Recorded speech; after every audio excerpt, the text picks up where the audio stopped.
আজ আমি তোমাদের সাথে এই মিনি ব্লগে ছোট্ট একটা টিপ শেয়ার করছি। ভিডিওটা শেষ পর্যন্ত দেখলে বুঝতে পারবে। আমার শাশুড়ি মায়ের খুব যত্ন সহকারে বড় করা এই অ্যালোভেরা গাছগুলো, এত সুন্দর গাছগুলো দেখলেও কিন্তু ভাঙতে মন যায় না। তবু কি করব বলো, যার যত উপকার তাকেই তো বেশি দরকার। বাজারে রেডিমেড অ্যালোভেরা জেল পাওয়া গেলেও এই প্রাকৃতিক অ্যালোভেরা জেলের মতো হয় কি আর?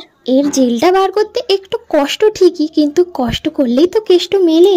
দেখো, আমার অ্যালোভেরা থেকে জেলটা পুরো বার করে নিয়েছি। তোমরা চাইলে কিন্তু মিক্সচারে একটু পেস্ট করেই নিতে পারো। আমি কিন্তু এটা ডাইরেক্ট অ্যাপ্লাই করেছিলাম মাথায়। এর সাথে কিন্তু তোমরা লেবু বা নারকেল তেল মিক্স করে মাখতেই পারো। আমি কিন্তু এতে কিছুই দেইনি, কারণ আমার শুধু দরকার ছিল জেলটা। প্রথমে দেখতে একটু কেমন লাগলেও মাসাজ করতে কিন্তু খুবই আরাম লাগছিল মাথাটা। আর সাথে যদি একটা মাসাজ করে দেওয়ার মানুষ থাকতো তাহলে তো আর কথাই ছিল না। যেহেতু আমি এর সাথে লেবু বা অন্য কিছুই মিক্স করিনি, তাই এটা আমি পুরো চুলে ভালোভাবে অ্যাপ্লাই করে নিয়েছিলাম।